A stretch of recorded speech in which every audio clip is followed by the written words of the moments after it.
Welcome to my YouTube channel. समस्त को नमस्कार। आज आम प्रस्तुत करने को जाऊँ ओडिशार एक पारंपरिक और खूब स्वादिष्ट पिठा चाउल मंडा पिठा। चलतु डेरी न करी प्रस्तुत करवा।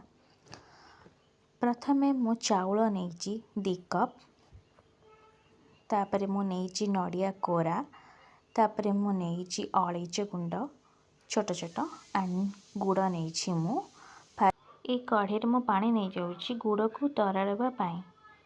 गुड़ तराड़ी होगा पर्यंत आम एमती घाटी चलवा जफल गुड़ जमती मेल्ट मेल्ट हो सारापर आधे रखि नड़िया कोरा को आम आधे पकईकी भल भाव गोलेवा।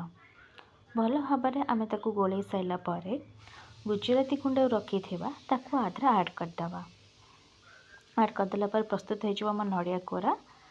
तापर आमे कढ़ी रे पानी पकी टी गरम होला परे लूण टी पकेदबा। लूण पके सारा पर आम रखि चाउल गुंड को आधे पकई तद भल भाव घाटिबा।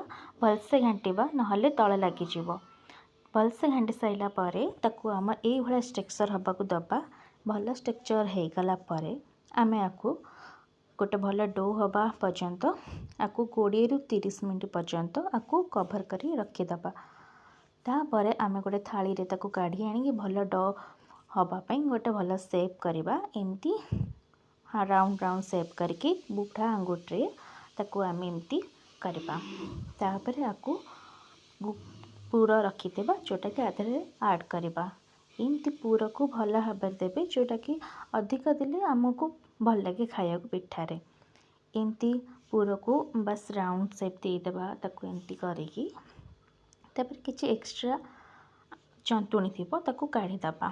तापर ताको काढ़ी सारा पर भले से गोल करदे भले से साइज करदे जोटा कि आमको जना पड़े मोटा पतला खोल हो कि ना सेटा बस एमती सेव हो सारा पर जेम देखिए पूरा न बाहर बस एमती हो सारा पर तापर गोटे गोटे करके मुझे आउ बन दूँ।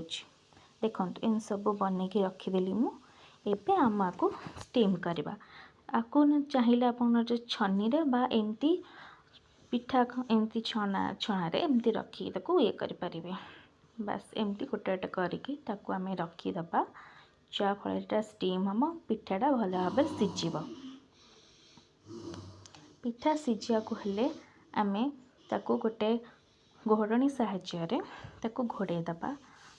10 मिनट कि 20 मिनट भितर ये पिठा हो बस पिठा रेडी हो गला।